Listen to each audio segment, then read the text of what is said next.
All right, welcome in. It is the Three Guys Talkin Ball Podcast, episode 100. We have made it to 100 episodes. That's crazy to believe. We thank everybody who has stood through all of them from episode 1 all the way down to where we are now. And to have episode 100, we have to bring in the big guns. We have to bring in a special guest. He's recurring. This is his third time here on the podcast. He is joining us from Beach via Grafton, via Mayville, via Miles City. Here he is. Should be in a good mood. His Phillies are up 4-0.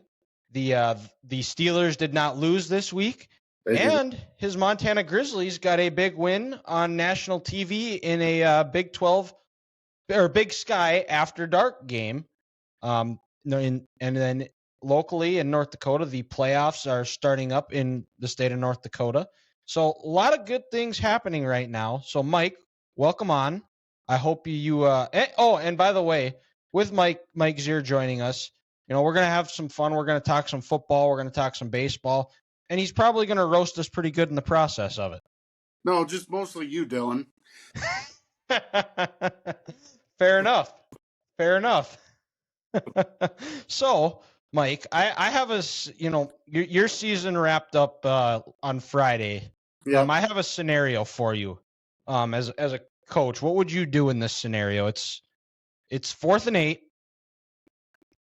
You're on the 8-yard line. You're down 8. You have all 3 timeouts and 2 minutes to go. You're going to need to stop either way. Are you going to go for it, or are you going to be kicking a field goal? What 8-yard line? Mine or theirs? You're about to score. Well, then I would probably go for it. But okay. Then you got to remember, I'm a 9-man coach. We don't kick. So this is also true. Any of those scenarios are pretty easy for me. But I can't remember what game you're talking about. It refreshed my memory because I did watch that game. That is from the 2020 NFC Championship game between the Packers and the Bucks. Oh, right. Yep. Okay.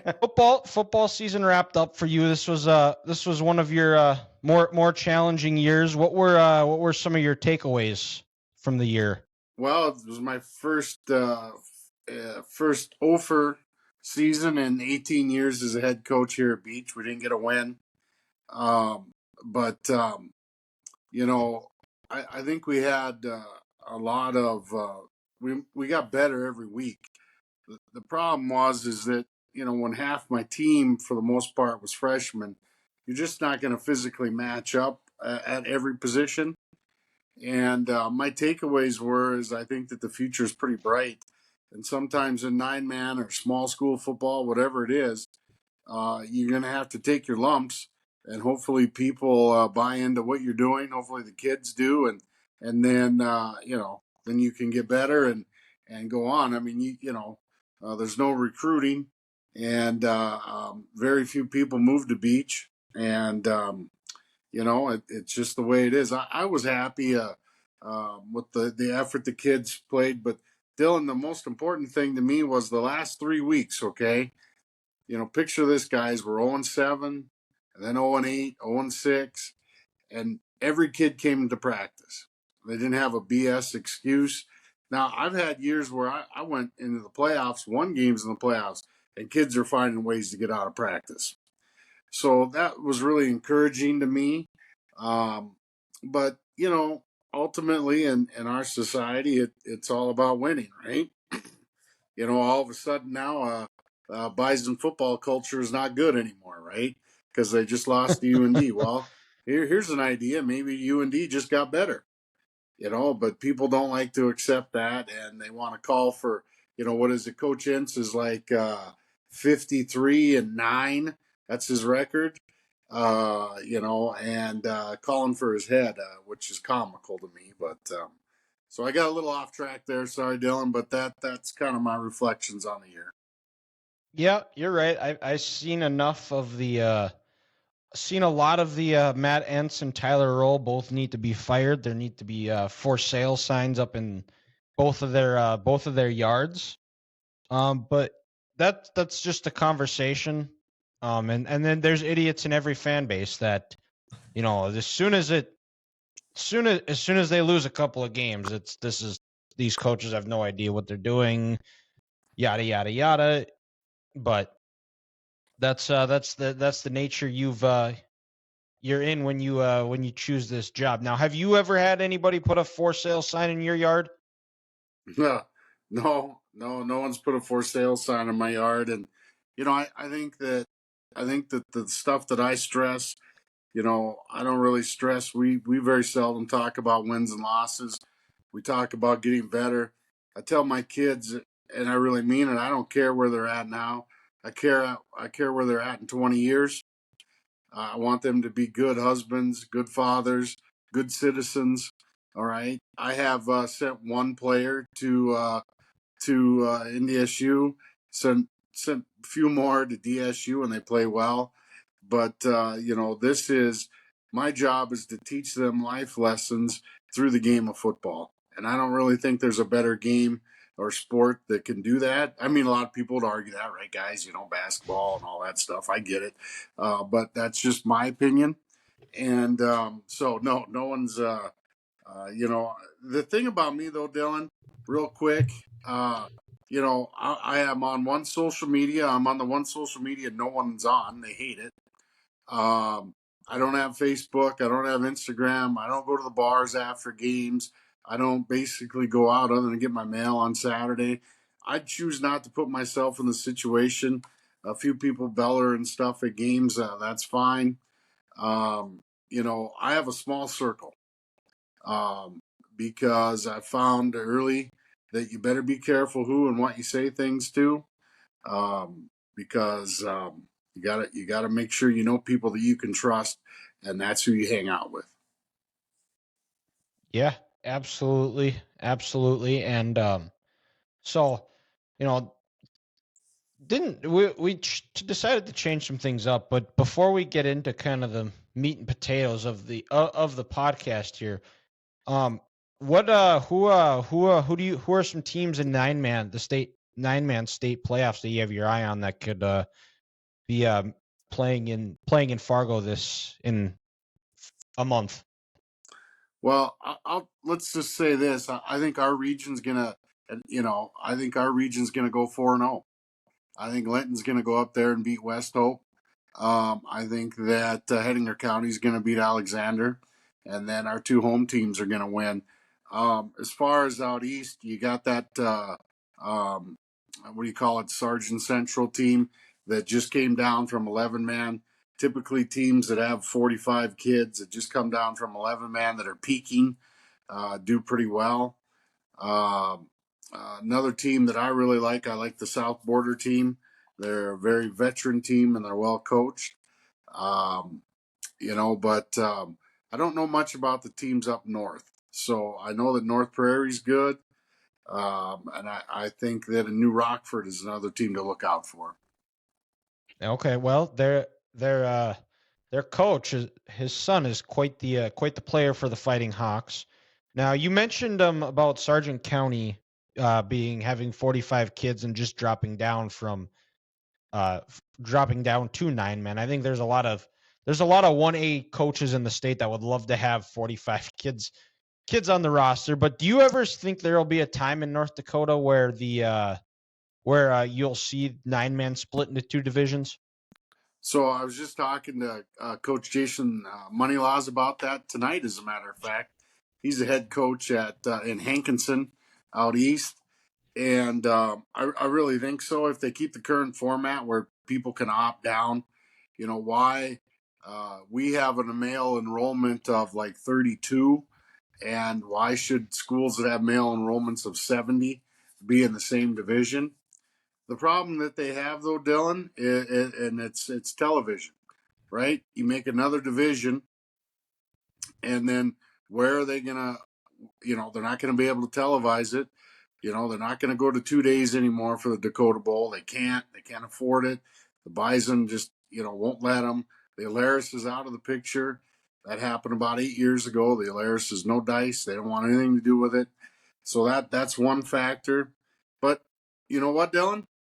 You're also talking to a guy who I never thought they'd have 3-class basketball in North Dakota either, and that got done. And I think that those upper divisions of football are dominating stuff.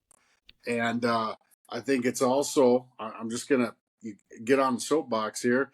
I also think it's asinine to have a Heart River Cougars, or I'll even throw in your squad, a Dickinson Trinity, although I think you guys could compete with them, but play Central Cass. I mean, are you kidding me? Or, or Kindred. And I mean, I'm sorry, I don't agree with that. And I know things juggle and they're switching and all that stuff, but you know, I'm really excited about you guys' division of playoffs. When I was at camp, Velva's tough. You guys have had a great season. There's some good teams out there. Yeah, absolutely. And I've listened to a show you've been on pretty much every day because it's about the only high school sports show we have in the state of North Dakota, and Hot Mike. And there's a lot of talk too that between Kindred and Central Cass that they wouldn't be shocked if both of those schools within the next 5 years are going to be Class A schools, just by the way they have their enrollment has grown over the years. Well, they've essentially become suburbs. I mean, I'm not really begrudging them. They're, good people, good towns, good programs. But that's kind of the thing, people are just more people are moving closer, further out, right? West Fargo. Well, we don't want our kid to go to West Fargo, maybe, so maybe they go a little bit further out or whatever it may be. And maybe they're just growing too, but it wouldn't surprise me by 2025 that they're in AA football, and then based on their enrollment, Dylan. Yeah, I would agree with you. And now that Grant and Ethan have gotten learned some things about North Dakota football, we'll I'll give them the floor where they can they can talk, because I know they've been chomping at the bit. What do you know about Riley? I think his last name's Sunram from Kindred. I know he's a Gopher commit, but do you know much about him? So I do a little bit, not a lot, but I mean, he's he's got what you can't coach, right? What's the two things you can't coach? Speed, and size. All right. North Dakota never has and never will have any speed. And so, he's a kid that I think they're gonna develop down there. But you bring up a good point. You remember the kid from Century that went down to K-State? I was watching K-State a little bit on Saturday. Yep. Andrew Langang. Yeah, thank you, Dylan. Thank you. Now, how's he doing down there? I am not sure. I remember seeing him play in both the Big 12 championship game and in the Sugar Bowl, so I know he's on the. I know he's playing. I as far as I know, he's playing this year, but he also plays a position that isn't going to get a lot of praise. He plays defensive tackle, so he kind of plays that thankless position that he's going to do his job if he's plugging up the hole and allowing other guys to freeing up other guys because they got to double him. He's not going to get talked about or show up in the stat book, but it sounds like he's a good rotational player for the Wildcats. And it's tough for a North Dakota kid to get into that kind of a rotation. So, for the Kindred kid to go to the Gophers, I mean, it's pretty exciting. The Johansson kid went down there, and I remember reading the reports. He was the star of the spring game, and it's like, well, yeah, because they're not giving the carries to the people that they plan to give the carries to in the fall because they're saving them. I mean, so, it's just, it's just tough at any of those skill positions. You look at the Bison or UND, yeah, they have some, of course they do, but not a lot. And, Mike, I know the last time you were on, you mentioned sometimes guys can have some pretty big bus trips for away games this year. What was your longest bus ride this year? So, Grant, the way our schedule worked out this year, we had some of our shorter ones this year. We went to Mandan. We went to Mandan. We went to Richardson. We went to Scranton. Just the way it worked out is that all of our long ones, assuming the schedule stays the same, I have my region coaches meeting tomorrow in Bismarck at Buffalo Wild Wings, and then we would go to Napoleon next year. We'd go to Lenton next year, and then we would go to Mandan again if everything stays the same. But that's the other thing, Grant, is the Activities Association. I understand they're trying to do the right thing, but this changing stuff every year is for the birds. I mean, how are you supposed to schedule? And then they say, well, you have a sister region. Well, that's fine. But if they don't want to play you, then they don't have to. So, next year will be our long trip. So I guess, let's see, Mandan would have been probably our longest one this year, which is, only, About what is 2.5 hours? Yeah, 2.5 hours. So it wasn't too bad. And went to Culver's afterwards and had some cheese curds. So it was good. Doesn't sound like a bad trip to me for those cheese curds. Yeah, right. Exactly. So Mike, we want to talk, since it's the 100th episode, we'll kind of do some changing up here. But now your Grizzlies, yes, they can't. You can't just have a stress-free game. They gotta make you sweat it out a little bit. They dominated for three quarters of the game, then all of a sudden Idaho decided to make a comeback. What was your nerves like when Idaho got the scored to make it 23-21? So and that 2-point conversion was coming. When they made it 23-21, I was really happy because they just missed the 2-point. So no, before the 2-point. Oh, before the 2-point. Well, no, I was not happy, and I thought that they would lose if it went to overtime. But what a crazy finish. The Grizz couldn't run the ball. You knew they were going to run it. And then basically the defense won that game for them. Their offense has gotten better since they switched quarterbacks, but it's still not there. It is not it's not a top, 6 or 7 team in the nation. Now the good news on the Grizzlies, though, is they got 3 of their last 4 at home. Bad news is Sac State's one of them. Got to win that one. Northern Colorado got to win that one. And then they got Bozeman at the end of the year. So I was really excited about that game because Idaho was really cocky after they won last year. Like really bad. Like bad. And which is fine. I assume you 3 remember that Idaho was D1 at one time, got kicked out of the Sun Belt League, them and New Mexico State, which is kind of ironic because why they joined in the first place. At that time, the Sun Belt was taking anybody. And then came back down, and they actually played in a couple bowl games and stuff. But, it was a big win for the Grizz, and that first half sealed it, but really the defense won it for them. It was kind of just a crazy game in that sense. I thought when Idaho got the ball back, they were going to drive it down Dillon and kick the winning field goal. Yeah, and this win, because going into a lot of people wrote the Grizz off after they struggled with Ferris State, and then laying an egg up down in Flagstaff at NAU. A lot of people were like, I don't know about the Grizz, not really sold on them.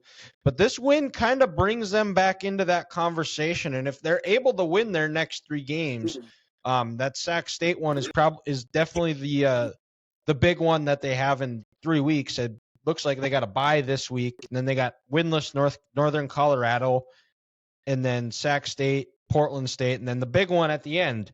If they're able to win all 3, this is setting up for a potential conference champ. Not only a Brawl of the Wild trophy bragging rights, also a Big Sky championship game as well. Yeah, and the thing is, guys, I've watched tons of Grizz Cat games, and you can kind of throw out the record.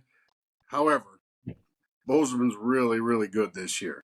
So It's going to be tough to do the old let's throw out the record thing. The Grizz are going to need some, you guys know what I mean. You're going to need some turnovers. You're going to need maybe a pick 6.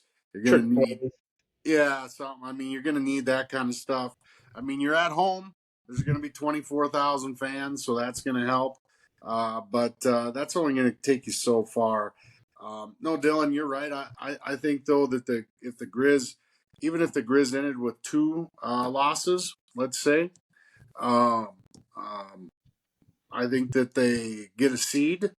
If they end with 3 losses, I think they get a home game. And we'll see. Now, Dylan, you brought up a good game, the Ferris State game. Ferris State was undefeated Division II national champions, and I watched that whole game on ESPN Plus live, I guess. And yeah, they're good. They're really good. Like no offense to UMary and Minot State and Morehead State, they're no UMary Minot. They're like a whole different level. They're like, did you watch Dylan when the Blue Hawks played Northwestern Iowa last year? Yeah, I remember seeing it. I remember Consolidated streaming it, and yeah, they got a Shiloh kid, I believe, that's playing for him. That's committed down there. They're Shiloh's quarterback last year is playing for Northwestern. Well, they were just kind of in a different league, was all I was getting at. You know what I mean? As far as size and speed and all that stuff. So, but yeah. So I'm excited.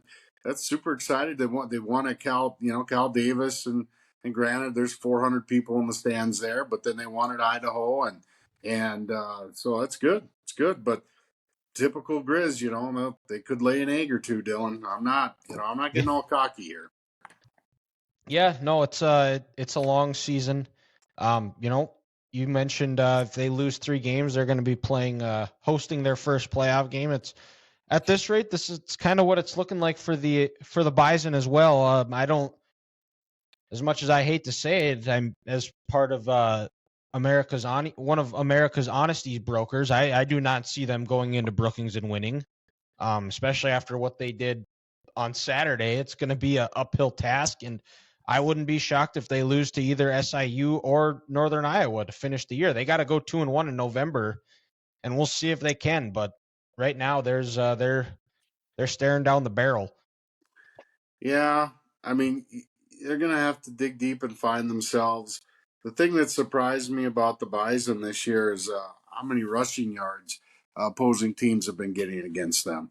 Now, I'm not just talking about the Z-Barth kid who went crazy from UND, because that kid, he was really good. But just generally, even I can't remember that one cupcake that Central they brought Arkansas. In.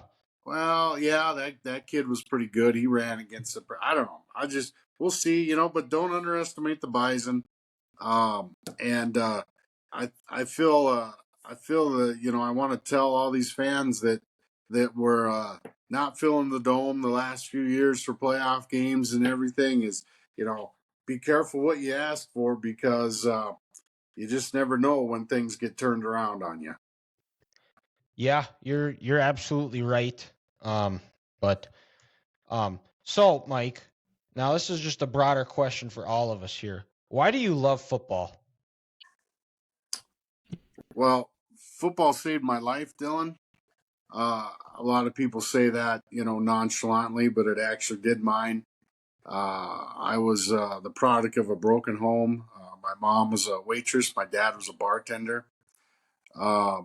If I wouldn't have had football, I wouldn't have finished school. If I wouldn't have had football, there's no way in hell I would have went to college. My freshman year of high school football in Miles City, I had a lot of anger and impressed the coaches with how I played.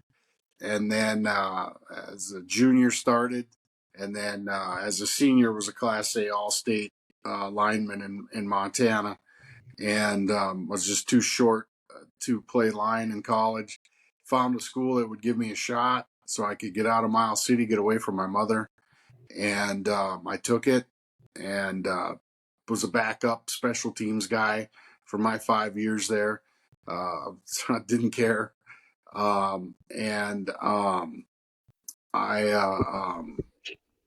look back to like 8th grade and freshman year. If I wouldn't have had football and football coaches, who knows what I'd be doing.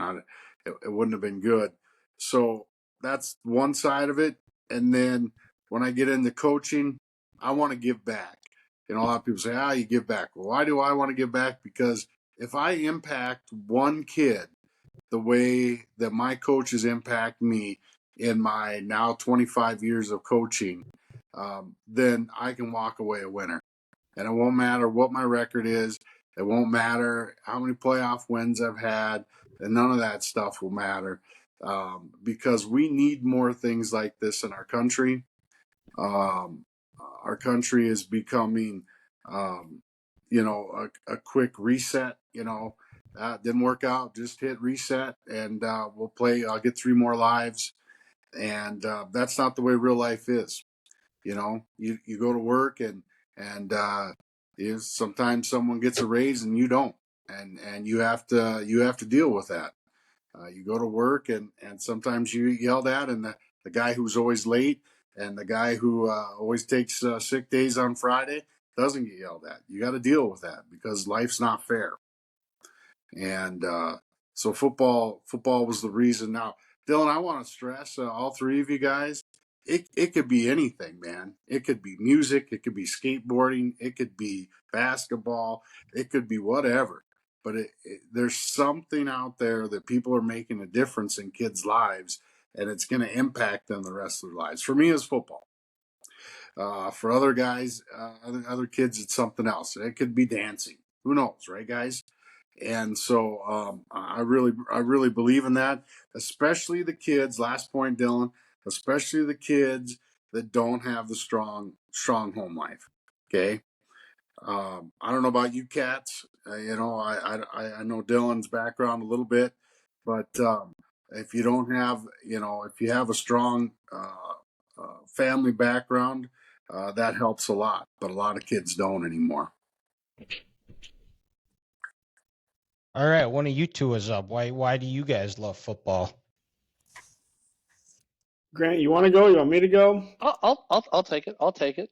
I guess just kind of from a young age, it was a one constant in my life. You start when you're first grade, let's say first or second grade, you're playing flag football through the YMC program on Saturdays. And then, you start watching on the TV, you kind of find a college team that you like. And for me, that was Iowa. That was my dad's team. And when you're a kid, you want to be just like dad. So you grow up watching the Hawkeyes on Saturday, and then you're watching the NFL on Sunday. And then it was always fun when Monday Night Football was on as a kid. Hey, how much can I watch tonight? Well, granted, at the end of the first quarter, you got to go to bed. And then as you get older, you continue that tradition with your parents. You know what? We can get you to halftime.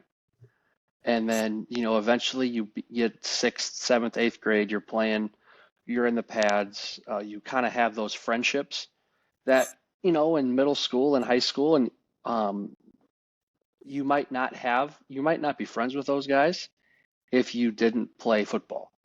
But it's just kind of that camaraderie and that brotherhood that you built. You had those friendships. And, they last to this day. And again, it's just kind of been a constant throughout my whole life. You get outside of high school, not playing anymore, but you have that relationship with, with your family and friends with one team you're both, fans of. You kind of, you make an excuse to get together and hang out to watch this team play. And then you just kind of, it's building and building every single year where it's like, I just kind of feel like this game is part of who I am. It makes me happy. And if I'm having a tough go of it, hey, for 3 hours, I'm going to sit down. I might stress a little bit, but I'm going to watch this team play. And if they win, it helps changes my mood. So I guess, Dylan, it's just kind of been a constant, throughout my whole life, and had a lot of good relationships because of this game. What we're doing right here, every week with us 3, friends at work, fantasy football leagues, some healthy competition there, and just, like I said, family relationships, wanting to be like dad, make an excuse to go home and see mom and dad on a Saturday because, team X is playing team Y, and it'd be fun to get together and watch that. So it's been that one constant. And, if I'm having a bad day, it usually helps me bring that day up. and just a little bit of stress, Grant. I know it's just only a little bit of stress because you get the fortune of being a Hawkeye fan and being able to watch Brian Ferentz call plays every Saturday. So actually, I haven't watched them play since the Michigan State game.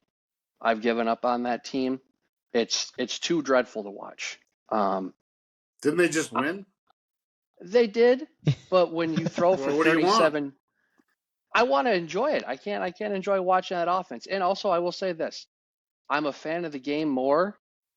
If there's a better game on, like Washington, Oregon on Saturday, I wanted to watch that more than That's Iowa fair. play. That's fair. I'd much rather watch two good teams play in an awesome environment in a highly competitive game than what Iowa put out on the field on Saturday. Because at some point, it's like, it's how can a coach make so much money and have that offense be acceptable when there's better product on the field to watch? The other thing, Grant, is it's about styles, right?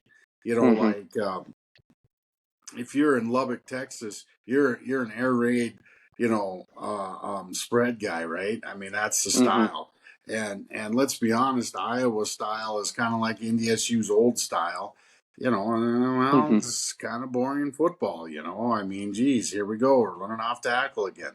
Now, I like that, but I get what you're saying. I 100%. That was really good. That was really good, Grant. I get what you're saying.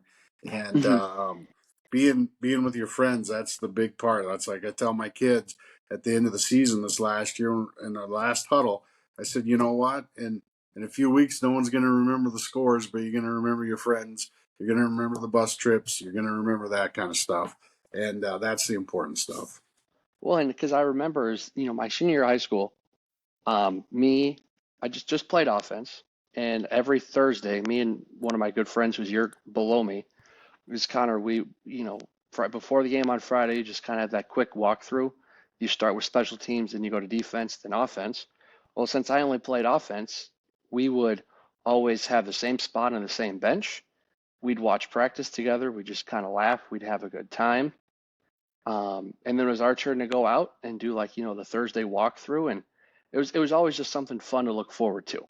I guess for me, it's the same thing like Grant said, the bond you have with your dad right away. I've never told you guys this, but I used to be a Packers fan, I guess, for a couple of years. My dad told me that. I was too young to remember, so you can't hold it against me. So don't come with the smoke now. But really, it took off. I liked the Vikings. I liked watching football. But then when we adopted the boys, that's where it really took off. Watching them play flag football, transition to tackle, and 56ers, fifth and sixth grade. And then high school, when Mike and Joe are on the same team varsity, they're top 5 team in the state 3 years in a row. That was a lot of fun. Made it to the state championship. That's really where it got even more personal since I didn't play. Looking back, I wish I would have. But just being able to live through them, I guess, is really was probably the best 3-4 years of my life. Yeah. And there are also some pictures of me as well, Ethan, in a Brett Favre Packers. I had a Green Bay helmet. Okay. I had one of those Green Bay those mini helmets that I actually just turned into an NDSU helmet. When Scott gave me some helmet stickers. It's not the one behind. I at the Trinity Booster Bash, I decided to splurge. And, of course, Scott has more helmet decals. Yep, and there is some pictures, and my mom sent me it a while back. I'll have to send you guys of me in some Brett Favre gear. But I'm good, Dylan. I don't need your baby pictures. Thanks, buddy.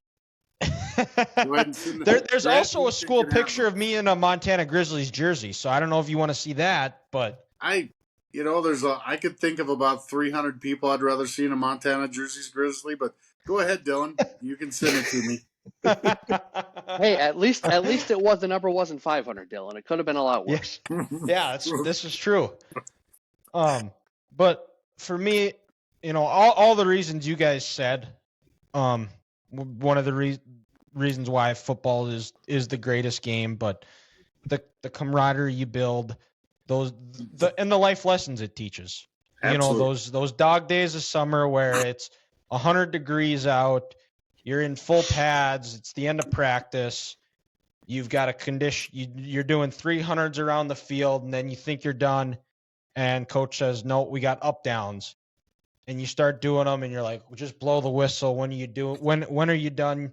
And it would be easy for you to just say you're done, you're gonna quit, but you keep going because, like Mike said, that's how life is gonna be. You're gonna get hit, you're gonna get knocked down. When you're playing in the game, when you get your knocked on your butt, you have a choice where you can lay there, you can get back up, and the people that choose to get back up on the field are going to be the ones that get back up in life. And don't be afraid to fail, because it's a hard game.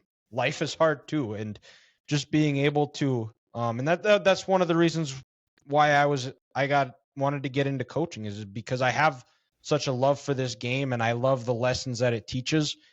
And like Mike said at the beginning of the episode, of it's not always about the wins and losses, it's about being able to see your kids. And I've been finally coached long enough to now where I have the kids I've coached are old enough that have graduated high school. They're in their adult life or transitioning to that, or graduating college, and seeing them coming back and talking with them and seeing what they're doing in life, and talking about the times we had when I was their coach. It's just a special game.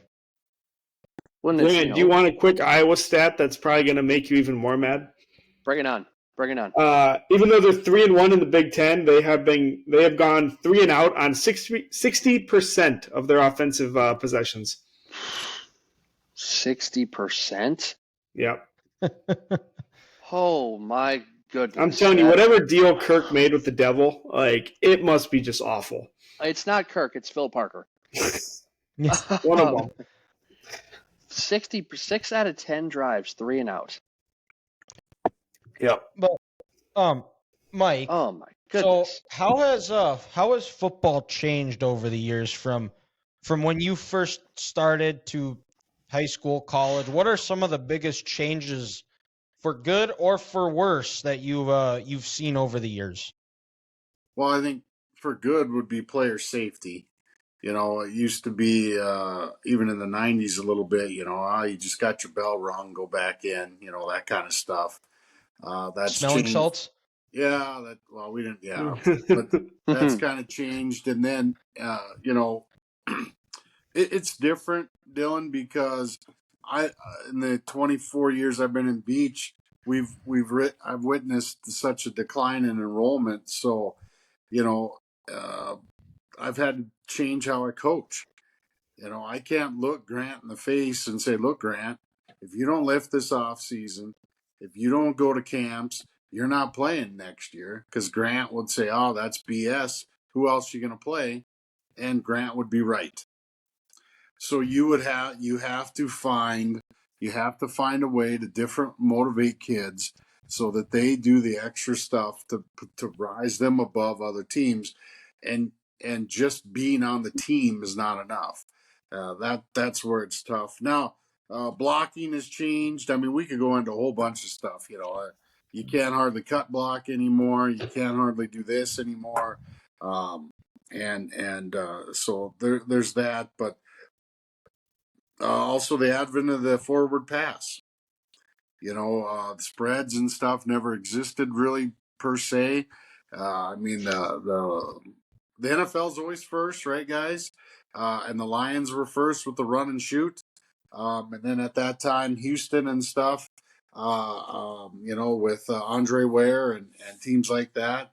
And then it progressed to the modern day spreads that we see. And also run an option out of spread and shotgun and stuff. I mean, you never ran option out of shotgun in the 90s. That was unheard of.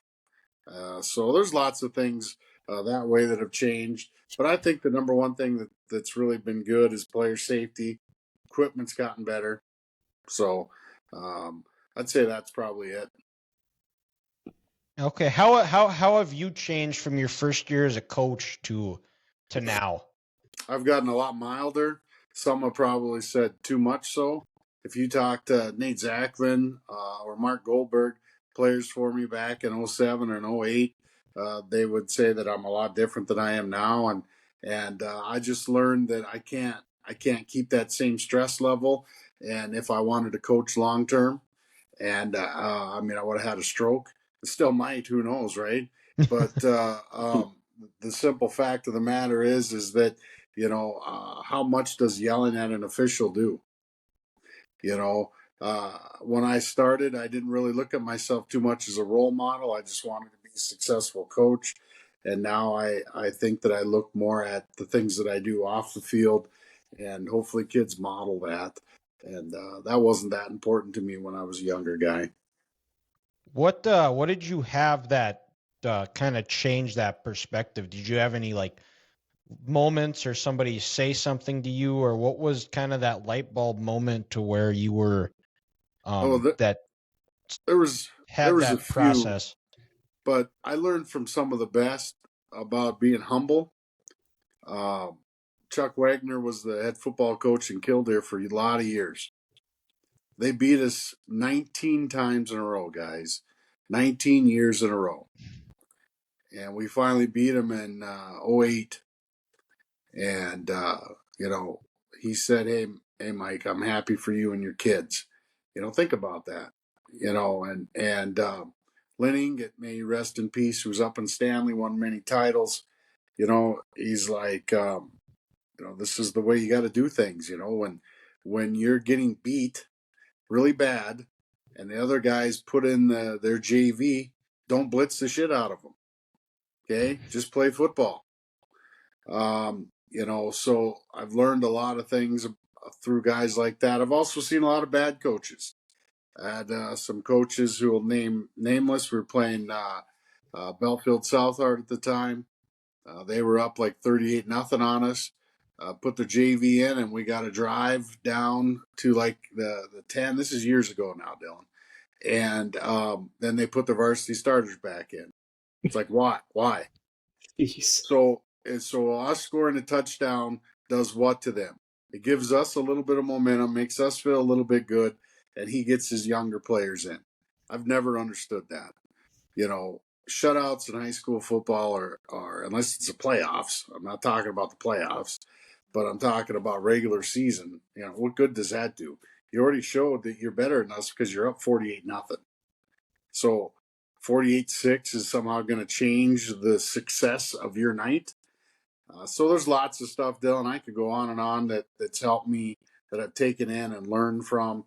And the other thing, too, is if, what comes around goes around. You got to be careful with how you do things, because if you're going to stay in it long enough, you're going to be on the short end of the stick some of these times. Even the Trinity Titans, that's happened to them a couple times. So, oh yeah, I mean, it's just the way it is. And some guys, they don't care. They come in, they got a good class, good 3-4 years, and then they're done. Yeah, you see that. You see that quite a bit. Which, yeah, I guess to each their own. But how would you you mentioned some of the good changes from over the years. What are some of the bad changes you've seen from football over the years? Boy. Well, I mean, some of that stuff is kind of personal. Like, I just don't necessarily like how the state of North Dakota does their playoffs. But that's because I grew up in Montana. I was talking to Coach Oderman about this just the other night. I don't understand why it's impossible to have someone and Dickinson drive to the eastern part of the state for a playoff game, or vice versa. I don't understand why that's such a big deal. Why does it have to be so regionalized? I don't, why, if they're ranking the 4 teams, why is it always the team from the West that's always the 4th team? Why? I mean, I have, but as far as the game, I'd like to see a little bit more of the stuff you could do on the line of scrimmage return, how you could block. I think statistics would show in high school football, a lot of linemen didn't blow their knees. everyone say, if you're going to take people's knees. Well, show me the data. The ACLs that I've seen blown are by kids planting and getting hit on their knee as they're running. Yeah. Well, and I mean, you look at on a bigger picture, you look at the NFL, how much they have decreased practice time. Like this week, there were only 2 teams that scored over 26 points. Like red zone offense in general in the NFL. I'm a Cowboys fan. Watching their red zone offense is my eyes bleed for the most part. So Dylan, let me interrupt you because you hit a nerve with me. All right. Oh. The NFL is totally screwed up the way they do things. Yes. For example, Thursday Night Football needs to go bye-bye, except for on Thanksgiving. You mean to tell me, Dylan, that you're going to have players play a football game on Sunday at the highest level, and then they're going to come back and play on Thursday? Okay, Dylan, then you mean to tell me that you're going to then fly them out to Europe for a week just because we can appease the people in Frankfurt, Germany? Here's an idea. If you're going to do that, hang with me here, Dylan. If you're going to do that, all right, why not pick a town in the United States that has a nice stadium? All right. Let's just throw one out there, guys. Let's just say Memphis or something, right? I don't know, whatever. Okay. Or just pick a town. All right. Why doesn't the NFL play a game there? Oh, here you go. I got one for you, Dylan. Why don't they play in San Antonio? They got the Alamo Dome, right? Why don't they do their little series like that? So why don't they let American fans enjoy that? All right. You think English Premier League teams are gonna? The only reason they come out here is so that their families or their players can go shopping, and they do exhibition matches. They're not coming out and Manchester City's not playing Manchester United in Toledo. And so the NFL has totally screwed that up. And then, Dylan, the other thing I was thinking about, I paid for the YouTube NFL ticket, right? Yep. And actually, Dylan, I'm here to tell you, all 3 of you guys, it works great. Works great on my TV. It works great on my thing. I was worried about it. It works great. So that's my disclaimer, okay? The problem is there's only 3 games because they play so many games on Thursday. They play so many games, in Europe. They play so many games. It's like, what am I paying for? I'm paying for maybe 3 games to choose from. And they're typically the worst games of the week, at least at noon. Yeah, right. I mean, I got it though, Grant, because, for that odd time the Steelers aren't on, which happens, or, let's just be honest. Let's say the second time the Bears and the Vikings play, and I don't really want to watch that, and maybe the Chiefs and the Raiders are playing or whatever, I don't know, guys, if I'm going to keep it. We'll see. It's a lot of money for just basically 3 games in the first window and then 3 games in the second window. But I don't know. I just think the NFL's really screwed up their scheduling, and then making games exclusive, like on Prime, and then on this Peacock thing. One of the Sunday night games is going to be exclusive on Peacock.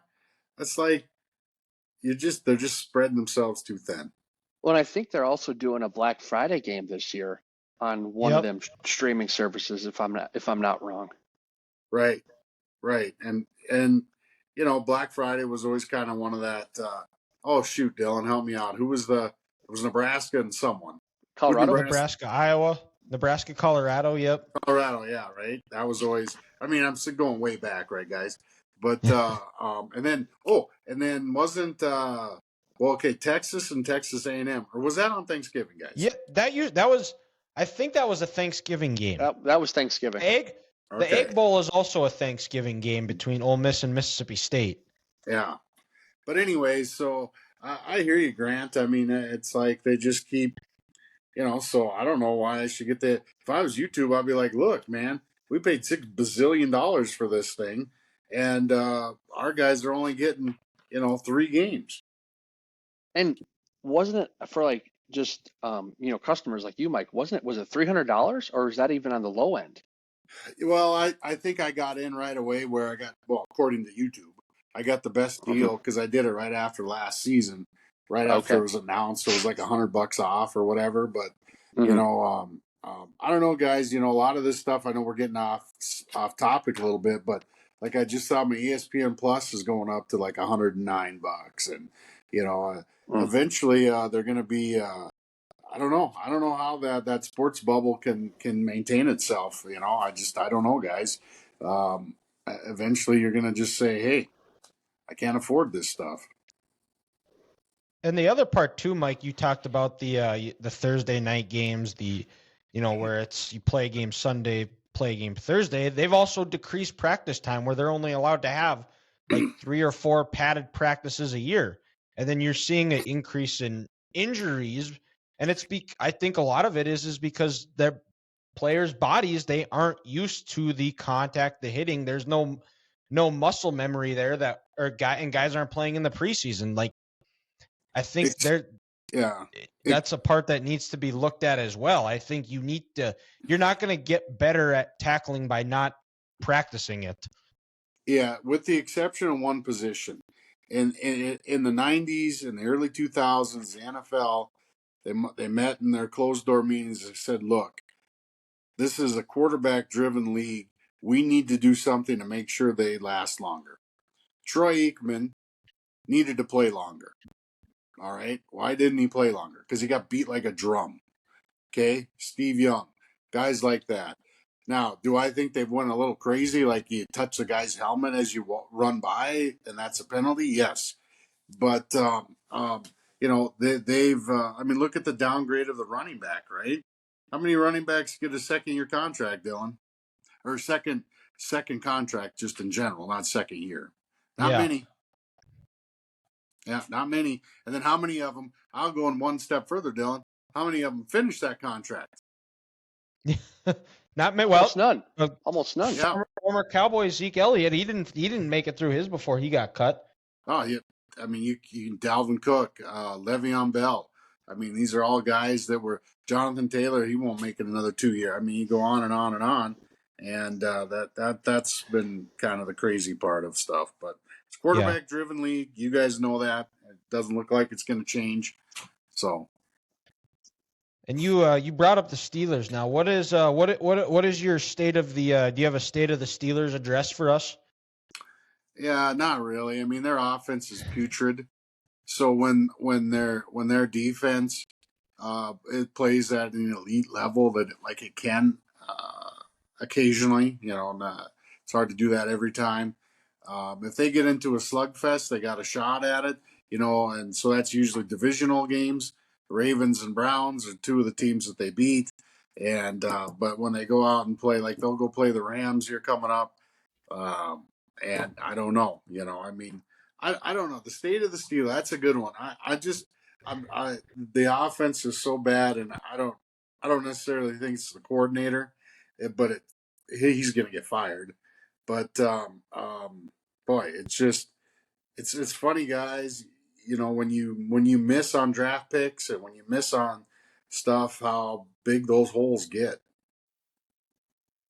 Yeah, well, and they just seem to just have forgotten about what when you think of the Steelers, you think of those great offensive lines, those great defensive lines, and they've got a good TJ Watt, but I mean they have just completely whiffed and just chosen not to address their biggest issue with which is the offensive line. It seems. They actually got a new GM and he signed guys. They just haven't played well. When you're getting guys that were centers for the Vikings, and the Vikings don't even want them anymore. What's that tell you? And what's his name, Mason Cole. And when you get, I agree with you. I just think, Dylan, they just can't tie up that money into the big time players on the offensive front, and they've missed on the draft. It's just, I'm thinking, to be honest with you guys, I'll probably say, what do you call it? 9-8 or 8-9 year, something like that. We'll see. I'm not super overconfident here, Dylan. Yeah. Well, I mean, you should be confident in the Phillies because right now I don't have the game on, but they're up 5-2 in the top of the seventh. And we got one more question, which I'll kick over to Grant. We call it Curveball of the Week, so it's something non-sports related. So this and something just could be completely random. So, Grant, we're gonna kick it over to you here and put a bow on episode 100. So it's hard to believe, guys, but Halloween's coming up here in a couple of weeks. And I was just curious, as a kid, when you went out trick-or-treating, what was your favorite candy you received from when you go home, you dump the bag out and you see what you got. What was your favorite candy? Oh, Mike Zier, big candy corn guy, I bet. No, I was just talking to my students today about how important Halloween was to me because we didn't have a lot of money growing up. So, I mean, I would make 2 trips around the town, But it's a really good question, Grant. I'll just be honest with you. It was like anything that was a good one. Now, what does that mean? Well, that means like anything that was a chocolate or anything that was like a real name brand. I didn't need 57 packets of sweet tarts. All right. Yeah. I didn't need the 25 of those ridiculously tiny lollipops, and that kind of stuff. So I guess to me, it's kind of a cop out. It's a really good question. I love it. But just like any kind of real candy that was an actual, like a Snickers or something that was an actual name brand candy. Yeah, Snickers or, your Three Musketeer bars. Yeah. Milky Way, Yeah. something like that. Yeah. I'm going to go generic, and they still, to this day, might be my favorite candy. I'm going to say Skittles. Right. I don't know. No. I've always loved Skittles. I've always liked Skittles more than M&Ms. I don't know why. M&Ms are overrated, unless it's peanut. I was going to say, it's got to be the peanut one, Ethan. Yeah. Yeah, you guys have it's kind of an old age thing is the peanut M&Ms. But they're damn good. Bad. They are delicious, and I shouldn't say that because I went to and Mike would know this. Dylan, before you answer this, now I don't want any. This needs to be unbiased, not tied to your job. Okay, this doesn't have to be something like all of a sudden you like Taco Bell because they sell Pepsi. All right, so I'm just okay. Continue. Which being old isn't bad. I was told not about 2 weeks ago that I need to act my age because I like drinking the occasional Old Milwaukee and listening to David Allan Coe. And my opinion is if drinking Old Milwaukee and listening to David Allan Coe makes me old, I don't want to be young. So I went to the $1 Million Quartet with my parents on Saturday, and I was the youngest person in there by about 30 years. Which I don't know. I'm sure Mike, you've heard about that going on in Medora. Grant and Ethan probably don't know about it, but if you haven't seen it yet, go watch it. It is phenomenal. But now getting off track here, the Halloween candy. There we go. Okay, yes. Okay. I'm going. All right. I started talking about quartets and everything. I'm like, where the hell's the candy? Anyways, go on. Well, we got a quartet right here, but for me, it's got to be I'm going generic. I'm pretty basic. I'm a sweet tooth. I'm going with the Reese's Peanut Butter Cup, best candy of all time. Yeah. That's what I'm going with. Keep things simple. Yeah, dude, Dylan, I gotta agree with you all the way. The mixture of chocolate and peanut butter might be the best mixture out there, and you make it into a candy form. God, I'll eat those all day, every day, especially around the Easter time. You got those Reese's eggs. Oh God, I will kill someone for one of those. So I'm with you. Reese's Cup, by far the best candy I got as a kid. You know what I always say, Grant, and I've lived my life by this. Whenever I go to a string quartet, nothing's better than a Reese's Peanut Butter Cup. So yes, I would agree. Mm-hmm. Yeah, You're right. I didn't have a Reese's at a string quartet, but it would have been nice. But it might actually be upstage now because they have the bite-sized Reese's fast breaks. So that might take over as my new favorite candy. I just try to refrain from buying them because I would eat the whole thing in one sitting. But Mike, thank you for coming on. Can't wait to do it again. I'm not sure when that'll be, but at some point down the line. So we've wrapped up episode 100. I don't know if you guys got anything else, but we can wrap the show up. Nope. Thanks, guys. Congrats on 100. Thank you, sir. Thank you, Mike.